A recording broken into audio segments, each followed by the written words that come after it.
VIP security, very important person, bodyguard. Ito po, katatapos lang ng serbisyo ko, lumapit yung kasama kong Italian na katrabaho ko. Sabi niya, pagod na ako. Sabi ko, saan? Sa dami ng problema sa buhay. Nanghihina na ako. Sabi ko, ang kahinaan is sinyalis ng matagal nang lumalaban. Ngayon, kung nanghihina ka na, magpahinga ka lang. Kasi yung laban natin nung kahapon, nung isang taon, di ba wala na? Tapos na. Napaglabanan na natin yon, na lampasan na natin yon.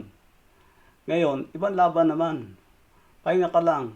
Ang pinakamalaga, pagkatapos magpahinga, bumangon ka ulit.